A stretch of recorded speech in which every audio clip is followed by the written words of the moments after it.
வணக்கம் நண்பர்களே, நான் உங்கள் இனியன். ஒரு நாட்டில இருந்து இன்னொரு நாட்டுக்கு டைரக்ட் ஃப்ளைட் இல்லாம கனெக்டிங் ஃப்ளைட் மூலியமா யாரெல்லாம் போறாங்களோ, அவங்க வந்து டிரான்சிட் விசா எடுக்கணுமா? வேணாமா? என்பதுன்னு சொல்லிட்டு பல டவுட் இருக்கும். இந்த வீடியோல நம்ம என்ன பார்க்க போறோம்னா, யாரெல்லாம் டிரான்சிட் விசா கண்டிப்பா எடுக்கணும்? யாரெல்லாம் விசா எடுக்காம வந்து டிராவல் பண்ணலாம்? எந்தெந்த நாட்டு வழியா நீங்க போனீங்கன்னா டிரான்சிட் விசா தேவையில்ல? இது போல டிரான்சிட் விசா பத்தியான கம்ப்ளீட் இன்ஃபர்மேஷன் தான் இந்த வீடியோல பார்க்க போறோம். இந்த வீடியோவை ஸ்கிப் பண்ணாம முழுசா பாருங்க. கண்டிப்பா உங்களுக்கு பயனுள்ளதா இருக்கும். வாங்க வீடியோக்குள்ள போகலாம். ஒரு நாட்டுல இருந்து இன்னொரு நாட்டுக்கு டைரக்ட் ஃப்ளைட் இல்லாதவங்க கனெக்டிங் ஃப்ளைட்ல இருந்து போவாங்க. அந்த கனெக்டிங் ஃப்ளைட்ல மூலியமா யாரெல்லாம் போறாங்களோ, கண்டிப்பா வந்து டிரான்சிட் விசா எடுக்கணும். ஆனா, ஒவ்வொரு நாடும் வந்து ஒரு கைட்லைன்ஸ் வந்து குடுத்திருக்காங்க. அந்த கைட்லைன்ஸ்குள்ள நீங்க வந்துட்டீங்கன்னா, நீங்க வந்து டிரான்சிட் விசா வந்து எடுக்க தேவையில்ல. உதாரணமா, நீங்க சென்னையிலேருந்து லண்டன் போறீங்க. வயா வந்து துபாய் வழியா போறீங்கன்னா, இந்த துபாய் பாயிண்ட் தான் உங்களுக்கு கனெக்டிங் பாயிண்ட்டா இருக்கும். இந்த கனெக்டிங் பாயிண்ட்ல வந்து போனோனே, நீங்க டிரான்சிட் விசா எடுக்கணுமா? வேணாமா? அப்படின்னு கேட்டீங்கன்னா, இது வந்து உங்களுடைய ஃப்ளைட் டைமிங்க பொறுத்து இருக்கு. அதாவது நீங்க துபாய் இறங்கிட்டு 24 மணி நேரத்துக்குள்ள உங்களுக்கு வந்து ஆன்வர்ட் டிக்கெட் இருந்துச்சுன்னா, நீங்க வந்து டிரான்சிட் விசா வந்து எடுக்க தேவையில்ல.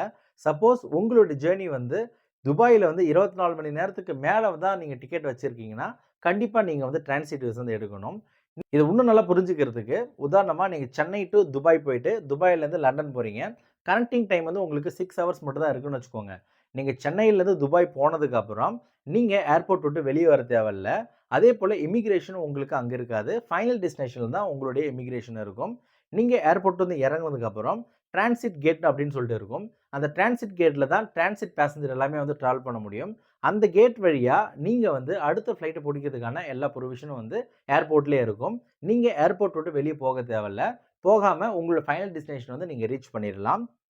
ஒருவேள உங்களுடைய டைமிங் வந்து 24 மணி நேரத்துக்கு மேல இருந்துச்சுன்னா, கண்டிப்பா நீங்க டிரான்சிட் விசா எடுக்கணும். இந்த டிரான்சிட் எடுத்தா உங்களுக்கு அட்வான்டேஜ் என்னன்னு பார்த்தீங்கன்னா, நீங்க இந்த டிரான்சிட் விசா மூலியமா ஏர்போர்ட் விட்டு வெளிய போயிட்டு, அந்த நாட்டுக்குள்ள போயிட்டு நீங்க சுத்தி பார்த்துட்டு கூட நீங்க திரும்பி வரலாம். இது வந்து ஒரு டிரான்சிட் விசா எடுக்கிறதுனால உங்களுக்கு அட்வான்டேஜா இருக்கும். அடுத்தது எந்தெந்த நாட்டு வழியா இந்தியன்ஸ் வந்து போனாங்கன்னா, டைம் லிமிட் குடுத்துருக்காங்க. அதாவது டிரான்சிட் விசா எடுக்காம நீங்க அடுத்த ஃப்ளைட் போறதுக்கான டைம் லிமிட் குடுத்துருக்காங்க அப்படின்னு பார்த்தீங்கன்னா, நீங்க மிடில் ஈஸ்ட் வழியா நீங்க எந்த நாட்டு மூலியமாவும் நீங்க டிராவல் பண்ணீங்கன்னா, நீங்க அதிகபட்சமா 24 மணி நேரத்துக்குள்ள அடுத்த ஃப்ளைட் நீங்க இருந்துச்சுன்னா, நீங்க வந்து டிரான்சிட் விசா எடுக்க தேவையில்ல.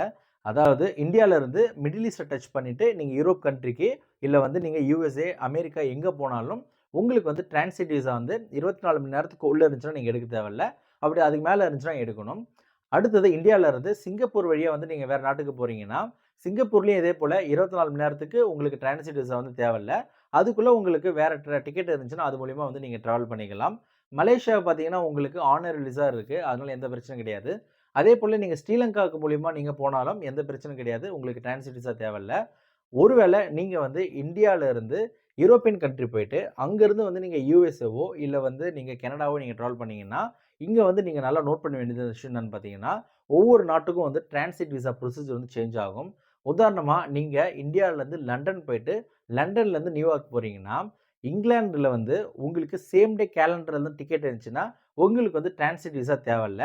அதாவது இந்தியாவிலருந்து டிராவல் பண்ணும்போது ஒரு டேட் இருக்கும். நீங்க லண்டன்ல இறங்குனதுக்கு அப்புறம் மறாவது நாள் வந்து உங்களுக்கு ஃப்ளைட் சப்போஸ் இருந்துச்சுன்னா, நீங்க வந்து டிரான்சிட் விசா எடுக்கிற மாரி இருக்கும். அதாவது வித்தின் எ கேலண்டர் டேக்குள்ள நீங்க வந்து டிராவல் பண்ணீங்கன்னா, உங்களுக்கு வந்து டிரான்சிட் விசா தேவையில்ல. அதே இதே போல யூரோப்பியன் கண்ட்ரில வந்து ஒவ்வொரு நாட்டுக்கும் வந்து உங்களுக்கு வித்தியாசமா இருக்கும். அதனால நீங்க யூரோப்ப வந்து நீங்க கனெக்ட் பண்ணாம, நீங்க மிடில் ஈஸ்ட் வழியா வந்து நீங்க ஃப்ளைட் டிக்கெட் புக் பண்ணீங்க. அப்படி இல்ல டைரக்ட் ஃப்ளைட் வந்து நீங்க புக் பண்ணீங்க. உங்களுக்கு வந்து கன்வீனியன்ட்டா இருக்கும். அடுத்தது சைனாவ டச் பண்ணிட்டு வேற நாட்டுக்கு போறவங்க அப்படின்ற பார்த்தீங்கன்னா, அவங்களுக்கு வந்து 24 மணி நேரம் வந்து டைம் லிமிட் குடுத்துருக்காங்க. அந்த 24 மணி நேரத்துக்குள்ள வந்து உங்களுக்கு வேற ஃப்ளைட் இருந்துச்சுன்னா, நீங்க வந்து டிரான்சிட் விசா எடுக்க தேவையில்ல. ஆனா நல்லா தெரிஞ்சுக்கோங்க, டிரான்சிட் விசா வந்து எடுக்கலன்னா, நீங்க ஏர்போர்ட் விட்டு வெளிய போக முடியாது. ஏர்போர்ட் உள்ளயே ஆனா அதுக்கான புரோவிஷன் இருக்கும். அதாவது அடுத்த ஃப்ளைட்ட புடிக்கிறதுக்காக எல்லா புரோவிஷனுமே வந்து ஏர்போர்ட்டுக்குள்ள இருக்கும். ஏர்லைன் ஸ்டாஃப்பும் உங்களுக்கு வந்து கைட் பண்ணுவாங்க. எந்த பிரச்சனையும் கிடையாது. நான் குடுத்த தகவல் உங்களுக்கு பயனுள்ளதா இருந்திருக்கும்னு நம்புறேன். உங்களுடைய ஃபிரெண்ட்ஸ் அண்ட் ஃபேமிலி யாராவது கனெக்டிங் ஃப்ளைட் மூலியமா டிராவல் பண்றாங்கன்னா, அவங்களுக்கு இந்த வீடியோ ஷேர் பண்ணுங்க. கண்டிப்பா அவங்களுக்கு பயனுள்ளதா இருக்கட்டும். உங்களுக்கு ஃப்ளைட் டிராவல பத்தி வேற ஏதாவது டவுட் இருந்தாலும் கமெண்ட்ல கமெண்ட் பண்ணுங்க. கண்டிப்பா உங்கள நான் ரிப்ளை பண்ணுவேன். மேலும் ஃப்ளைட் டிராவல் சம்பந்தமான எந்த ஒரு வீடியோக்கும் நம்ம சேனல மறக்காம சப்ஸ்கிரைப் பண்ணிடுங்க. நன்றி, வணக்கம்.